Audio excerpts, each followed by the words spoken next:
Om Shri Sai Ram. I offer my loving pranams at the divine lotus feet of our beloved Bhagwan. To our respected elders, newer graduates, and everyone gathered here today, I extend a heartfelt Sai Ram to each and every one of you. First of all, a big shout out to all of you for successfully completing this journey. I truly hope you enjoyed and gained valuable insights from Swami's teachings on leadership. I won't bore you with dictionary definitions of leadership or endless quotes from Swami, as I'm sure you've already had your fair share of that. Instead, let's dive into how I stumbled through my journey of leadership and how Swami's wisdom gradually started to make sense to me. You see, I've had this inner drive to lead ever since I was a child. At first, I didn't consider it anything extraordinary. It just felt natural to me to find solutions and provide direction when needed. As I grew older, I began to realize that not everyone possessed this inclination, and I must admit I enjoyed the recognition and the validation that came with leadership roles. I'm sure many of you can relate to this, right? Wherever I went, I seemed to gravitate towards leadership positions, and my confidence was nurtured by the love and support received from my Sai Center and my SSE gurus. The Sai organization really became a safe space for me to practice my leadership skills. However, like many things in life, when you do something without real awareness or without intention, it can be very monotonous and it can start to lose meaning. The roles I undertook started to feel like mundane chores, devoid of any real purpose. It seemed as though no matter what I did, there was minimal impact on the world and the lives of those that I was meant to lead. Everything began to resemble just another task, another routine. This is when I decided to take a step back. I decided to engage in some deep soul searching and question whether this strong desire to lead was genuinely a part of me or merely a product of my conditioned thinking. I chose to step away from leadership roles for a bit, seeking to experience life without the responsibility of guiding others just for a while.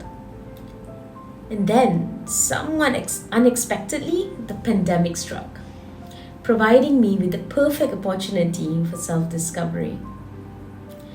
As the world came to a standstill, I turned to Swami's teachings to find a deeper meaning behind my urge to lead.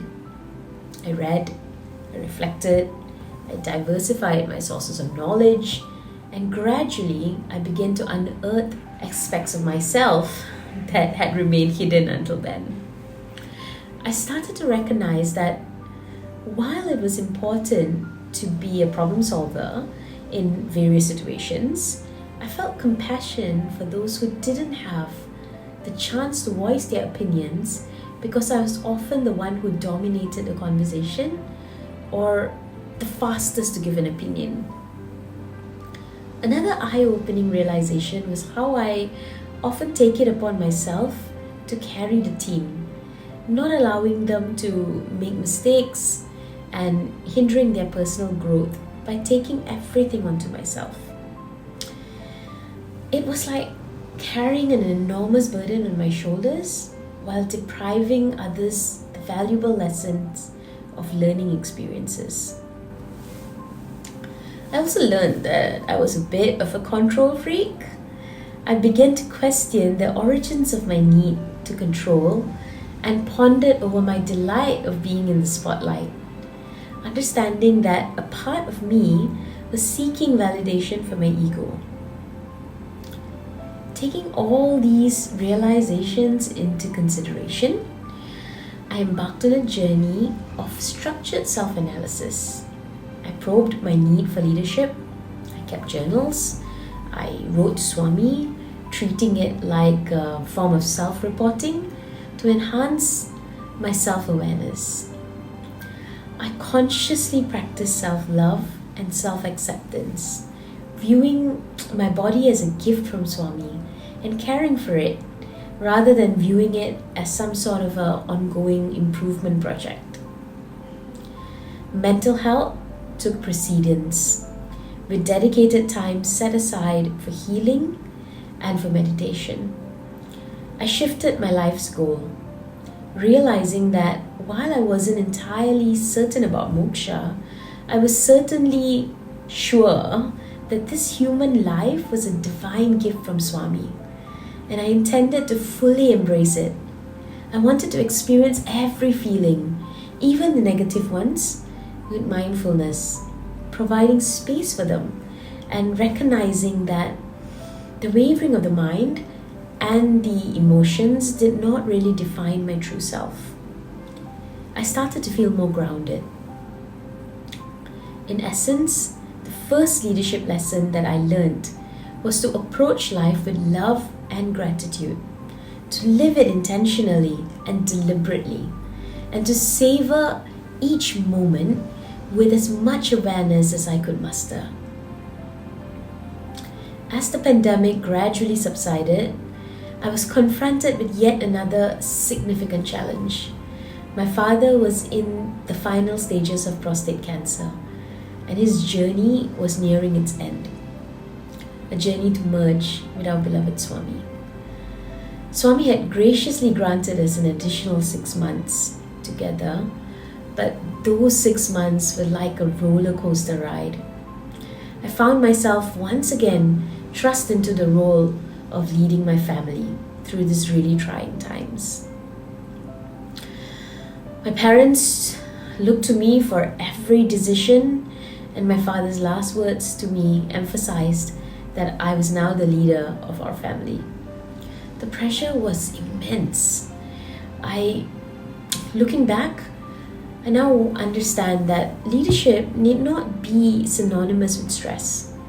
I believed I had to shoulder everything alone, disregarding the assistance available to me. I realized it was my ego again speaking.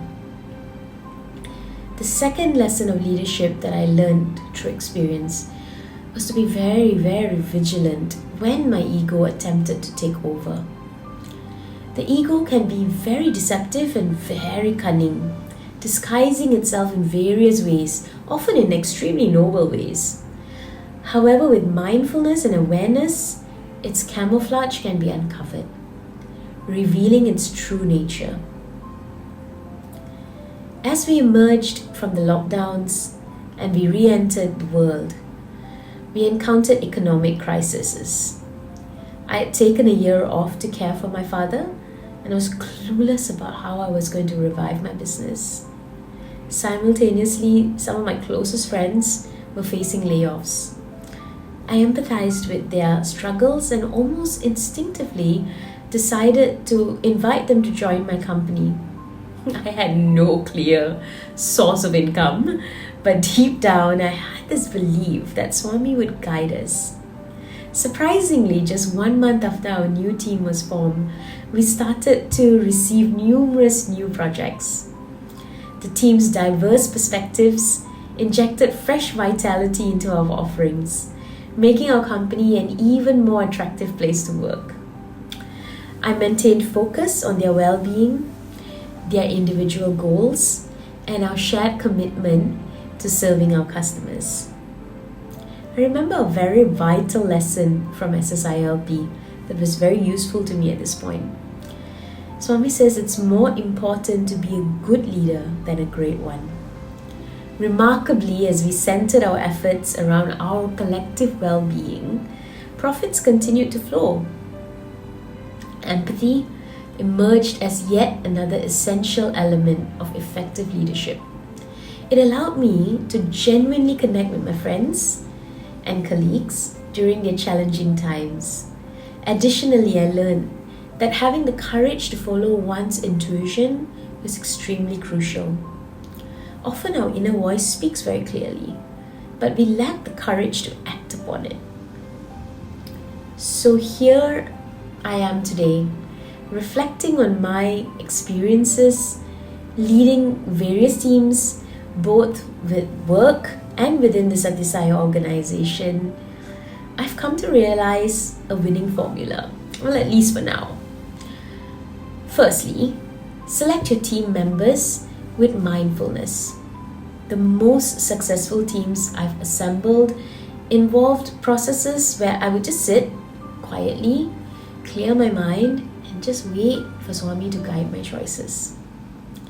Number 2, ensure that those people who are joining your team share your passion for the cause. Understand their motivations. Why do they want to be part of your team? Their commitment should originate from within, from the source, and not by force. If you find yourself exerting significant effort to convince someone to join your team, they might not be in the right place or time for it. It is perfectly acceptable to receive a no, and it's equally acceptable to say no when you recognize that you are not ready. Number 3, foster genuine connections among your team members. When you enhance synergy with a team, it makes it easier to work together towards shared objectives.